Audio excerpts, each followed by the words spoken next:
Good evening, everyone. I'd like to call the Community Services Commission for the City of Indio to order on Tuesday, April 16th at 5:30. Welcome, everyone. We can start with roll call, please. Chairperson Phillips. Present. Vice Chairperson Arcega. Present. Commissioner Barraza. Commissioner Scarborough Echo. Present. Commissioner Ordian. Present. Thank you. Vice Chair Arcega, could you lead us in the Pledge of Allegiance?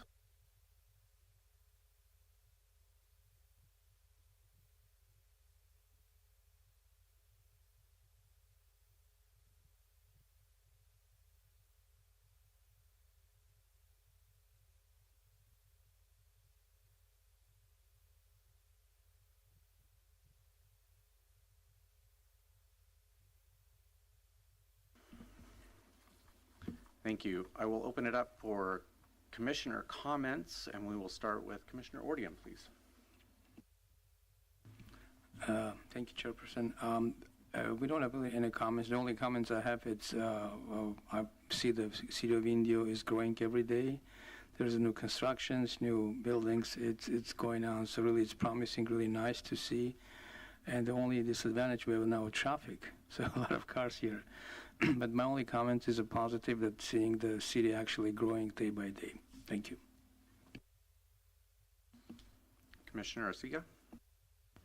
I just wanted to applaud city staff and everyone involved in the festivals this weekend. As someone who's directly impacted by the traffic, it was smooth. It was the smoothest it's been in years, and it was really great. And I think it made things easier for not only the festival goers, but residents. So thanks to everyone who was involved. And Commissioner Scarborough Echo. I will echo Commissioner Arcega's comments that I did not experience any heavy traffic like I normally would, so that's been a big plus. I will add to that as well. I think attending the festivals, it was a really great weekend, great weather, and a big thank you to the city Public Works Department, Community Services Department, all that are involved within our city in planning these three major festivals that come to our city every year and bring so many people. And obviously to all of the first responders who were here from all over assisting our city. It was great to see the work that was being done out there. And it was a pleasurable experience and easy to get to, I'll say that as well. Mm-hmm. Are there any public comments that are not on the agenda? No public comment. Thank you.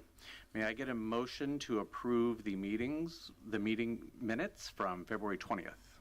I'll make a motion. I second it. Roll call. Chairperson Ronald Phillips. Aye. Vice Chairperson Nicole Arcega. Aye. Commissioner Megan Scarborough Echo. Aye. Commissioner Armin Ordian. Aye. Motion carries to approve the minutes. Okay, I believe we have a presentation next on the new sports park presentation. Hi, welcome. All right. Good evening, commissioners. My name is Don Ueno. I am a principal civil engineer here for the city. Just in case anyone didn't know, I am happy to report that our Indio Sports Park is finally going to come to construction. Breaking event scheduled for May 1st. It's at 3 o'clock. It's going to be at the park site on Market Street, just kind of in the middle of the park. So, but since my last time here, I did want to go over a few things with the commission, since I know this project is important to all of you. As a reminder, we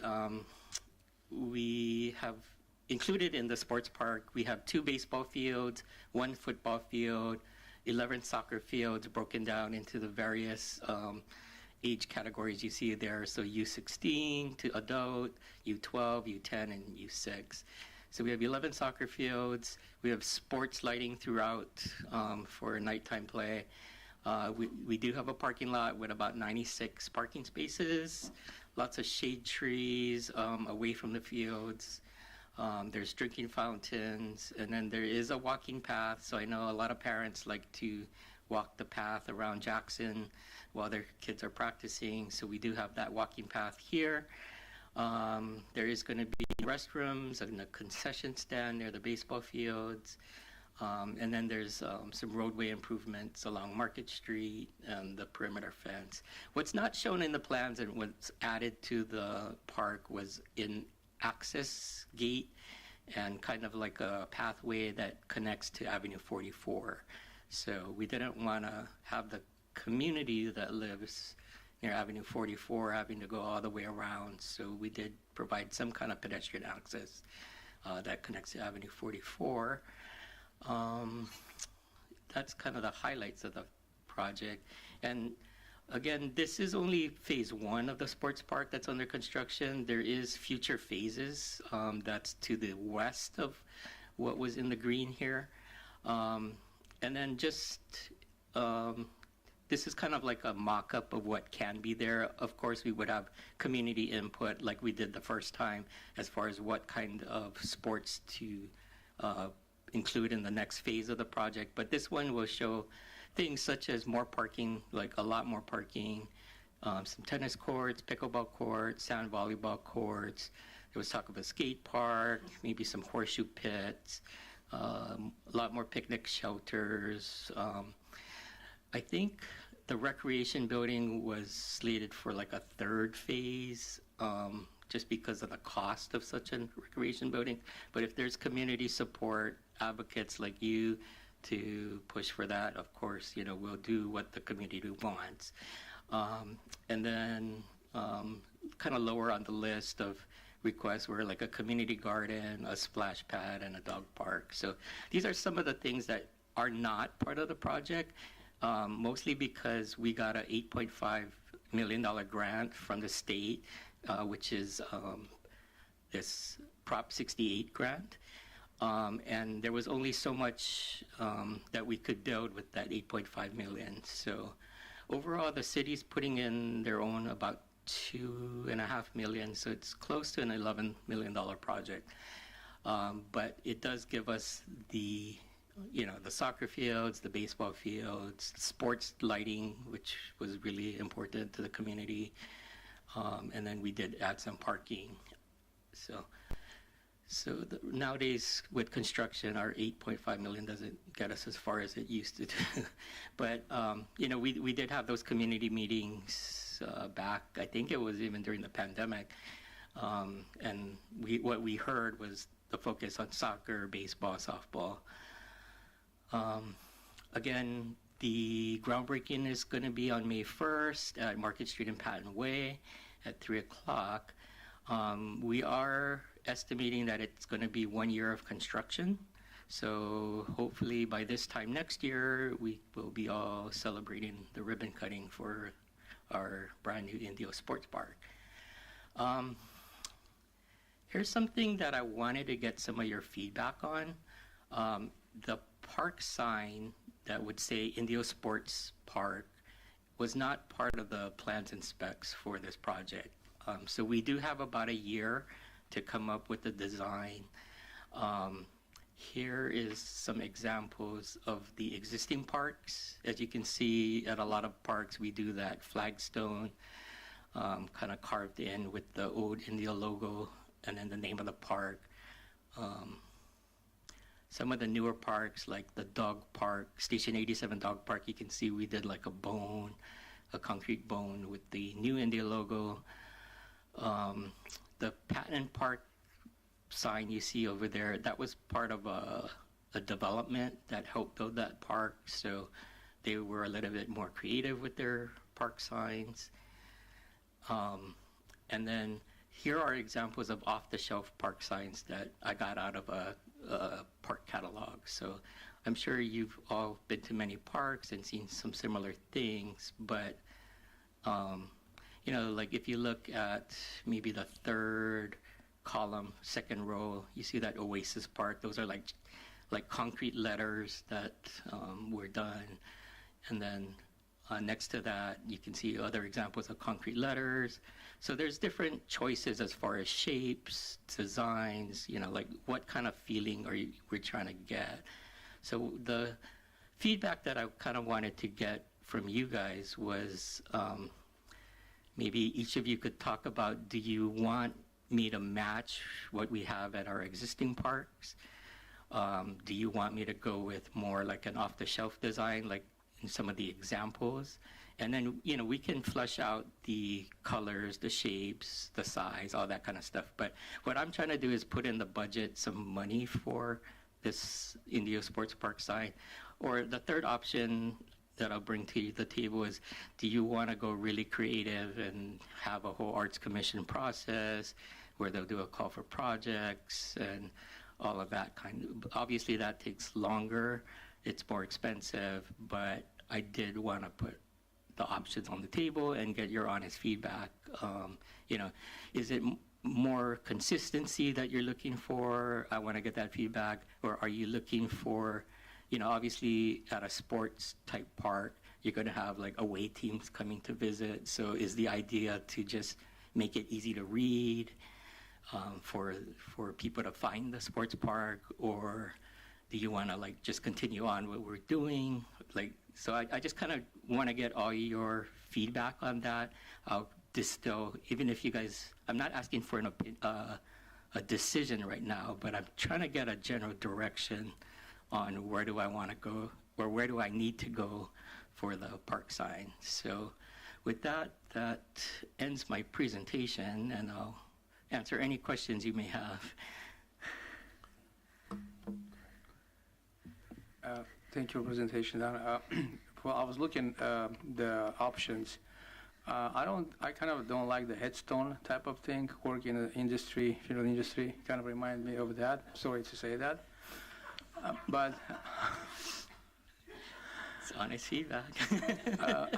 I'm more for colors, more modern look, like the one in Dock 87. You see it, nice design. If you bring, I think, a museum in Rancho Mirage, you have kind of, I would more go with a modern look. And where you can create maybe some kind of competition to see who can come up with something that actually you can see, you can remember, something you can catch we're in the 21st century, maybe something hologramic. I'm just kidding. But something nice, something. Okay. But I do have a question for you. You mentioned about funds, which is kind of not enough to continue to build. What are your plans? Are you trying to ask for money in the future, or you have some kind of plans to actually maybe generate some money out of it? For example, having some kind of events or renting to the vendors or something like that. So what's your plan on future? Right now, the city's plan is to basically, like phase one is to approach, apply for grant funding, anything that would have like a matching, like if the city puts in $1, would they put in $1 type of thing. But we also haven't had that community input, I guess, which a lot of these grants require. They require you to reach out to the community and, kind of follow what their needs are, what their wants are, and just kind of develop a project. And I don't think any of that has happened yet for the future phases. We could use what we've already done so far, but I think, usually these grant processes take some time, take several years, right, for us to apply for the grant, get the grant, do all the plans and stuff like that. So we do have some time, but, and then also based off the community feedback, that will determine how much money we need to acquire, like if a gymnasium is what the community wants, that's a lot of money. Or if the community wants more things like pickleball, tennis courts, kind of like outdoor basketball courts, those are easily easy to build, and we could do it rather quickly. If parking is your main focus, we could build that a little more quickly. The more buildings you have, the longer it takes and the more expensive it is. But I think the city would prefer to get that community involvement first and then start planning for how to pay for it. But usually we have some grant consultants that anything to do with park-related funds, they'll call for projects and things of that nature. So we're always looking for grant opportunities. If there's any kind of partnering opportunities, that's the main way we fund our new parks. And then we also get the Quimby fees that we charge developers for our new open space. So that also gets put into the pot. So, I also agree. Something colorful, maybe with the new logo, because I think it's so beautiful. Would be nice to see it kind of tie in with the rest of the city. So something modern that's a good focal point that, like you said, out of town teams are going to come, maybe want to take a picture in front of it. So I think making sure it's nice, it's modern, as you stated, and vibrant is really important. I really like the idea of the block letters. It kind of reminds me when you go somewhere and it's like, I heart Amsterdam, and you take a picture in front of it. So I like that idea. Yeah, the headstone thing after Armin said that, I don't want to see it. great.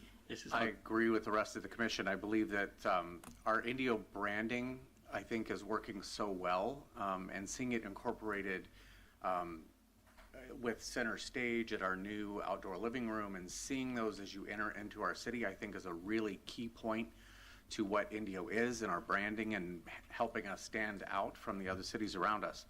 I think anything that we can do in block letters, cement letters, that replicate that carry that theme throughout all of our parks. So maybe so they're all unified, maybe we'll let the headstones rest in peace at all of our other parks, and maybe we should look at incorporating consistent branding throughout all of our parks so that they're easily identifiable by anyone traveling through our city. So there's lots of open spaces for us to use here. All right, these are all great feedback. I think I know where to go with this, and I think you're making my job a little easy. So thank you all, commissioners. And I do plan to come back during the middle of construction to give you more updates. And then obviously when the park's done, we can all celebrate and have a great grand opening. Thank you, commissioners. Thank you so much for coming in today. Department updates. I will go first this time. I'll talk about the Indio Performing Arts Center. We just finished spring camp, which was 5 days long. We had 200 kids. Really successful. Theater Olympics was our theme this year. Mr. Curtis came over and was a guest judge at one of our performances. All of the children got to make up routines and dances and acting scenes and songs. It was a really fun experience. Everyone went home with medals at the end of the day. It was a lot of fun. We had a good time. I think that is something that will probably return as far as the theme. We now have To Kill a Mockingbird open, which is presented in one of the other spaces that we don't typically use, the Black Box Theater. So it is now activated and in use. Sundays are sold out, so there's a lot of people coming to see it. It's a great event. Next month we have a play reading festival that's 3 days long. Friday night starts with some one-acts. Saturday is 2 readings of the play Our Town, and Sunday is a Broadway cabaret-style musical performance. That's how we're ending our season this year.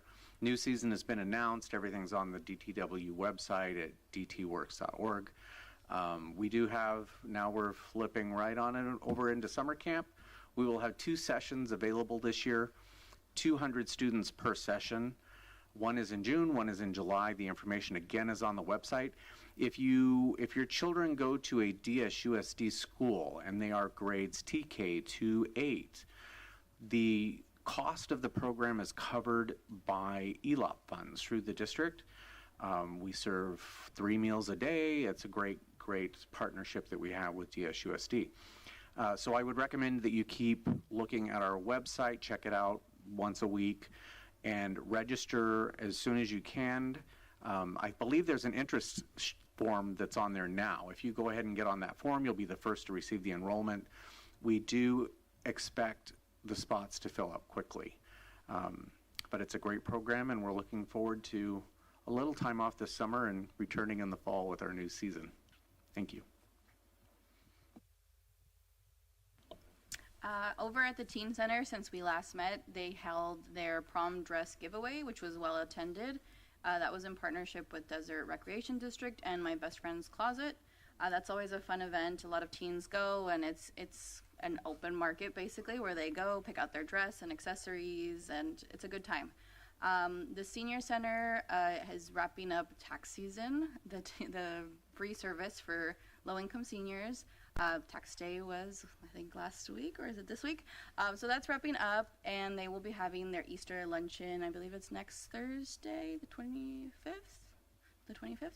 But all in all, programs are running well attended, and everyone's doing great. We'll switch up and go over here to Commissioner Ordian, Open Spaces. Okay, it's interesting. In the beginning, a year ago, Jeremiah was always asking, what about this space, what about that space? So it looks like I'm going to be out of business soon because all the spaces are now, there's construction, everything is going on. So it's really actually, when I mentioned in the beginning, it's good to see that the city is growing. And one of the benefits is hopefully we're not going to have a dust anymore, hopefully one day. And but I think just want to compliment again, reemphasize what I said earlier, that it's good to see that everywhere is construction right now. So, which is a good thing. So I feel like the city is working on it. Thank you. And Commissioner Scarborough-Echo. So the golf course is busy as always. I think there's a little bit of new staff over there. I think Jim can probably add to that, and we should be expecting a clubhouse update from Jim, so I will let him do that.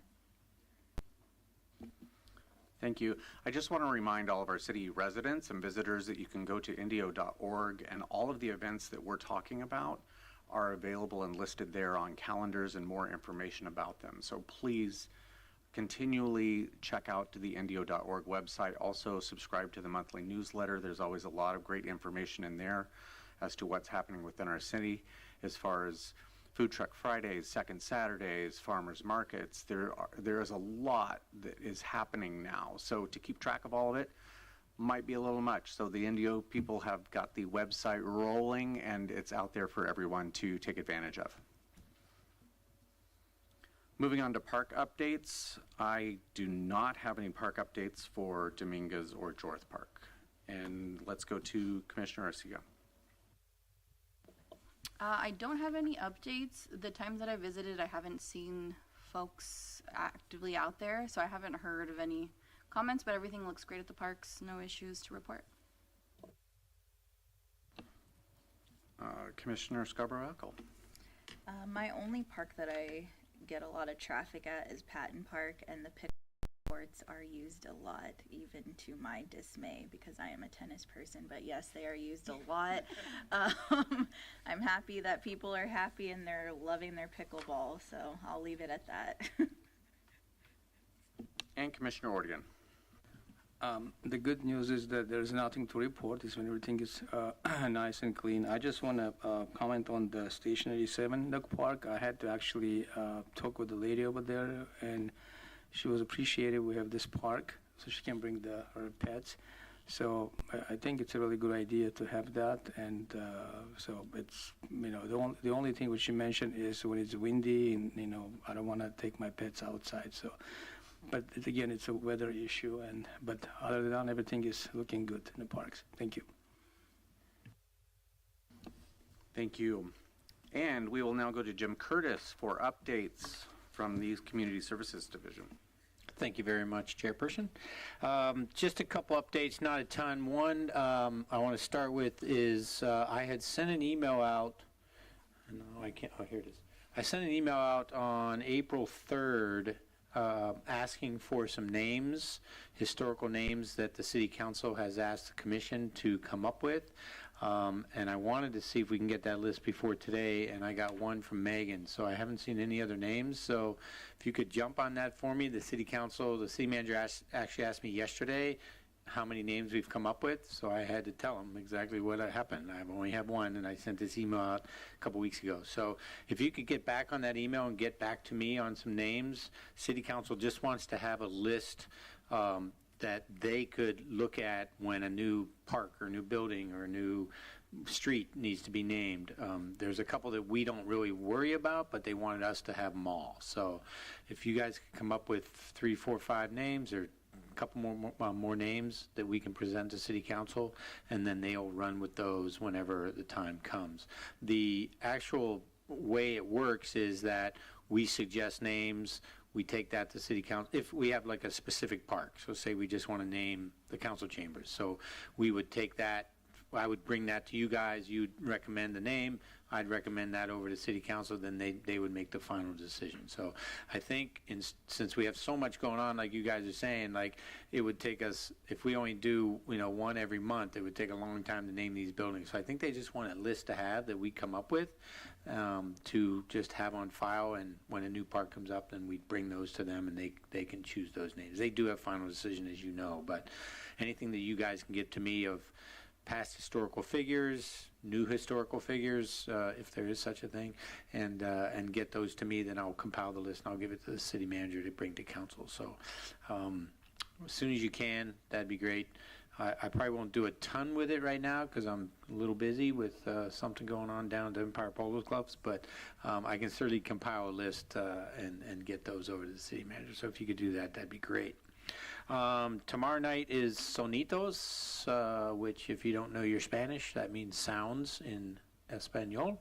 So it's replacing Chela. Chela was a name that Golden Voice has, and they have the right to that name, and they are not involved for Chela, so we renaming it from Chela to Sonitos. The good suggestion with Golden Voice was that I think they want to stay away from like the middle of Coachella 1 and Coachella 2 to do this event because it's the middle of Coachella 1 and Coachella 2. So when they were telling us that they weren't going to involve this year, he said, why don't we do a big Chella, and not just Chella with 300 people. Let's do a whole big Chella in October. They'll get bands for us, acts for us. We can have it like in a grand open of Miles Avenue with the new restaurants and some more that are coming on the line. So we kind of like that idea, and they would help fund that and things, but do it in October when they're not so crazy busy. So that coming, but tomorrow night's 5 to 9, and then we are pretty close to securing July 5th show. Not July 4th, but it would be July 5th, which is a Friday, and incorporating that and merging that with our Food Truck Fridays. So have a July 5th celebration. So we've secured a new a show, not fireworks, it'll be drones. So it's a drone show that we're going to have that'll show the flag and fireworks as a drone, right? So we've already booked that and have that going, but they asked if they could give us a free show for Sonitos tomorrow night, and we said yes, let's take it. So tomorrow night they're going to do a drone show at from 9 o'clock to about 9:20. It's about a 15-minute show. I've seen the preview of it. It's really cool. It's the drone show they did at Coachella with Blackpink last year was really, really cool, and this is really, really cool. They're going to have the Indio logo and speakers, and I think just tons of stuff from Indio and about music and speakers, and it's going to be a really cool show for July 5th. So the reason why we're kind of doing that is that the Fantasy Springs is not doing their fireworks show this year. So they have passed that on. So we're like, well, we got to have something on the east side here. So July 4th is a Thursday, so we're just going to incorporate those two together. But Sonitos tomorrow night, come and check it out. A couple of nice bands, food will be there. They're going to have a beer garden at the new Tap House, which you can see the new stage from their outdoor little area. So that's where the beer garden is going to be. If you want to just watch the shows and have a beer, it's Tap House. We're not going to have it inside the center stage. So that's happening. golf course real quick is that we meet every Thursday at 11 o'clock to go over how the clubhouse works. Right now we're in the middle of sewer, Wi-Fi, electric power to the site, and all that. 1 for the new clubhouse and 2 for the temporary clubhouse. So we're running into some problems with that. I plan on having them here next meeting in May to kind of give you an update on where we are right now. There's a couple designs out there that they kind of like, so I want them to make sure you guys see that.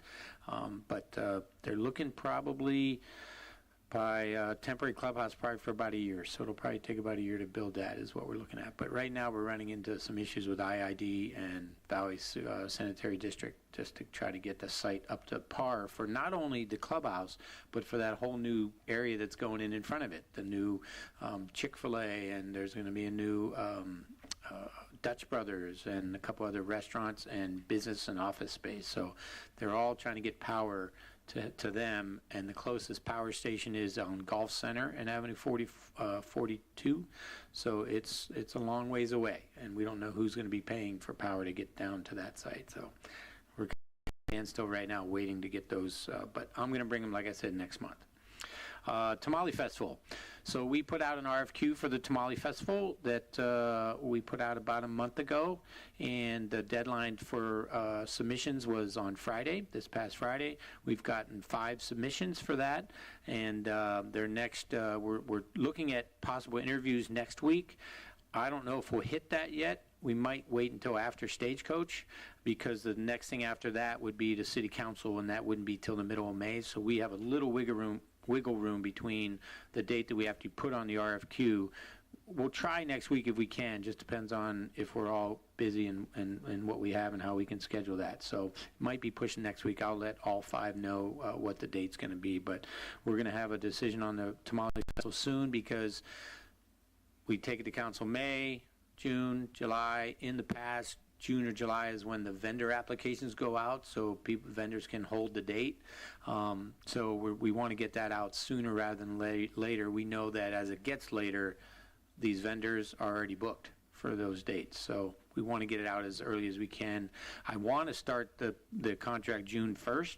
I think it does say targeted commencement June 1st. So that's what we're looking at, and I'll bring you updates as we do next month for sure, on updates on that. So the 5 submissions look pretty good. There's some pretty good companies in there. We just have to decide which one we're going to go for. So I'll keep you updated on that for sure. And Coachella 2 starts this weekend. Stagecoach after that. And it was a pretty good Coachella 1.